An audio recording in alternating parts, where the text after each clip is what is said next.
Howard, are you ready? Mecca, are you ready?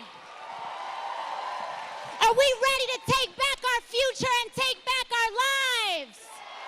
Because that is what this fight is all about.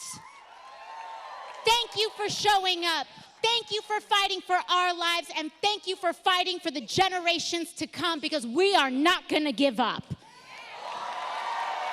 We are not going to give up on the fight to decarbonize our economy, to make sure that we live a sustainable and just and provide and have a life and an environment that provides for all people, not just the privileged few. They gave me 2 microphones. I'm not sure why. Probably because I'm walking around so much. I want to thank you all so much for joining us today, because this is truly a call to organize. And I'm gonna transition here. This works.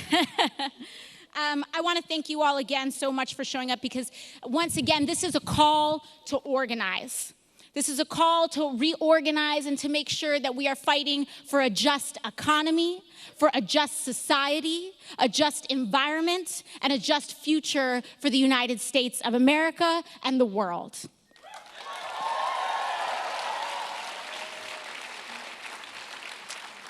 It was reported today that this weekend, for the first time in human history, we have reached atmospheric levels of carbon at 415 parts per million.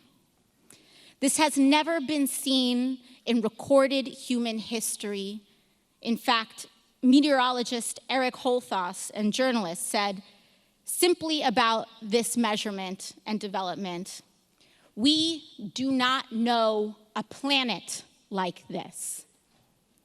The last time our planet hit 415 was in the Pliocene period. Oceans were 90 feet higher. Bacteria and diseases we have never seen before roamed the earth. Humans did not exist. We have never seen a planet like this. And a planet like this is exactly what we are going to get. And it is exactly what we are going to inherit from previous generations if we do not act positively now.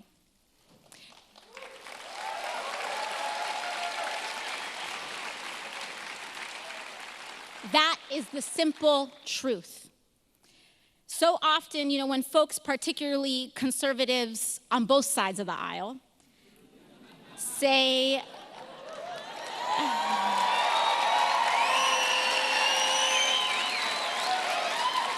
when they say that calling for a Green New Deal is, quote, too much or too extreme or too radical, no middle ground is right. Because I'm always curious when they say that, oh, it's too much. What do they actually mean by that? Is 100% clean and renewable energy too much? No. Is fighting for dignified jobs that pay people enough to live too much? No. Is proposing a solution on the scale of the climate crisis to solve it too much? No. But let me tell you what's too much for me. Here's what's too much for me. What's too much for me is politicians looking and allowing babies' blood to get poisoned in Flint for corporate profits. That is what is too much for me. What's too much for me is coal barons coming up to Washington, D.C., demanding bailout after tax break after bailout for themselves, and then not even paying their own miners pensions and put their own miners health care. That is what is too much for me. That is too much for me. What is too much for me is the fact that ExxonMobil knew exactly that climate change was real and man-made as far back as 1970, and instead of being part of the solution, they paid millions of dollars to lobby and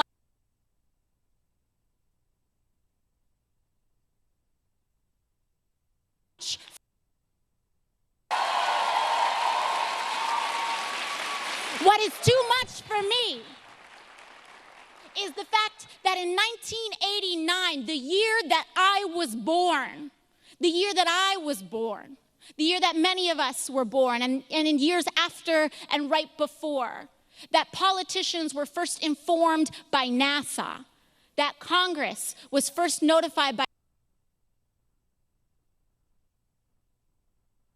life to come. That is too much for me.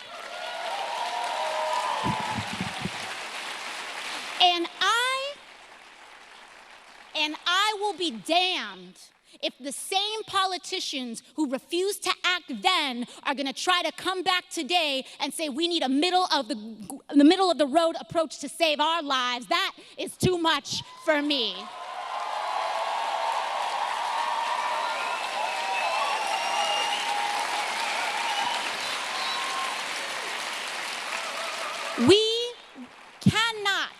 We cannot, and we will not accept anything less than a solution to save ourselves, and that's exactly what this is.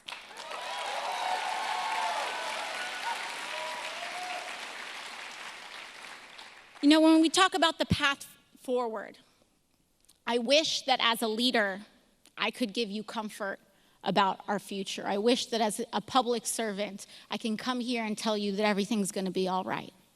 But I can't tell you that today because I'm not interested in lying to you. But frankly, there is no reason for us to be comfortable right now. We are at 4:15. 4:15. There is no reason for us to be comfortable.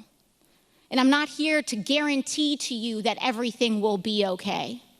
But what I am here to say is that we must try. We must try. I am not here to tell you that all Democrats are good and all Republicans are bad, and that if you simply elect someone with a D next to their name, that our problems will be solved. I'm not here to tell you that either. Because I've been in that chamber.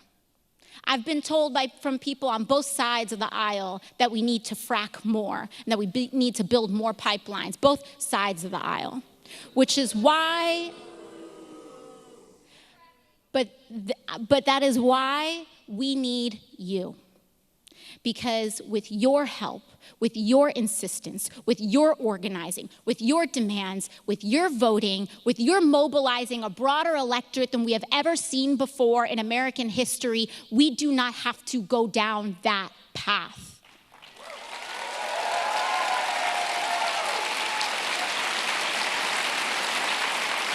Our history may be written, but our future is not. And we have every possibility in the world to change it. And cynicism about our future is exactly what the opposition wants.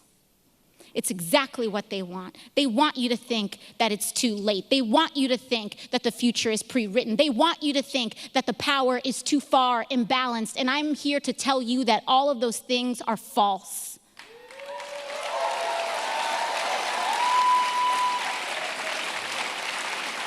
We are at a crossroads unlike any we have seen before. But the good thing is that the average everyday person has never been more powerful in human history than it is today.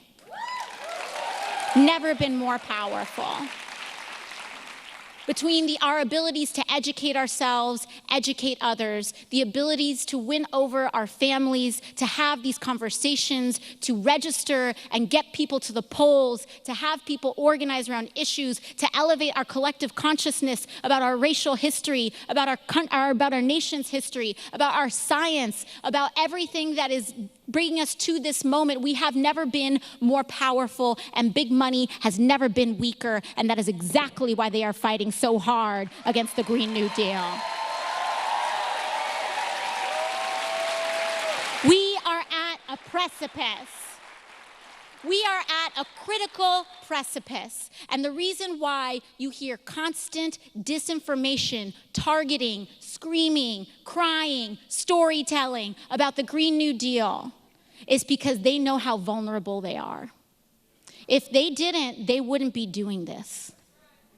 If it really was just a silly little fairy tale, then they would have just let it rock.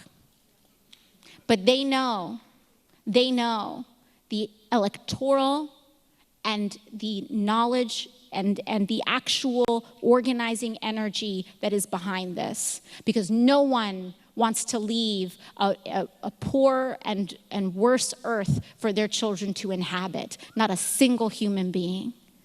And for years of denial and years of abdication of leadership and responsibility, we finally are stepping into that void, taking our future for ourselves, and we will change this country, and we will change the future to be more just.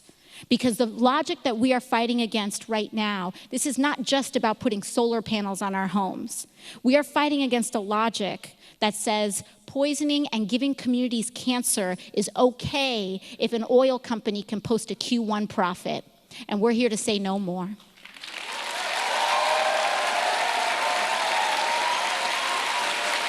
What we are fighting against is a logic that says it is okay to pay someone less than they need to live. And we are here to say no more. And what we are also fighting against is a logic that says we can extract enough off of human life and our environmental resources to the point of destroying our own humanity just to post profit no more. We will not accept that anymore. We cannot accept that anymore. So lastly, what I'm here to tell you all is that while I am not here to assuage all of our fears, and while I'm not here to bring you comfort, what I am here to do is point to the possibility of our future.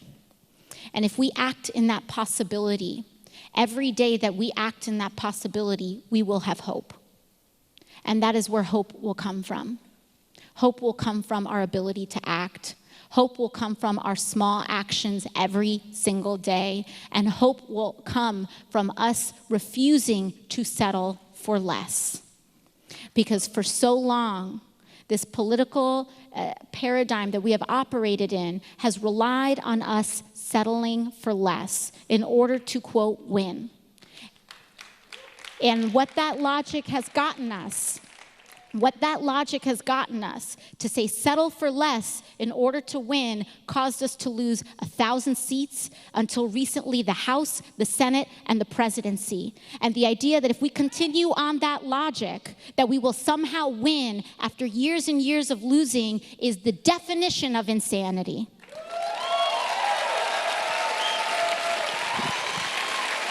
We cannot allow ourselves to be bullied out of our more.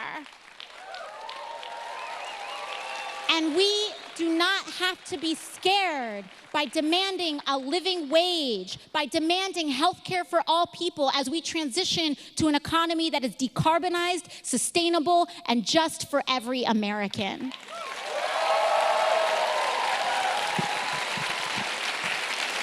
But again, I cannot do this, but you can. We can together.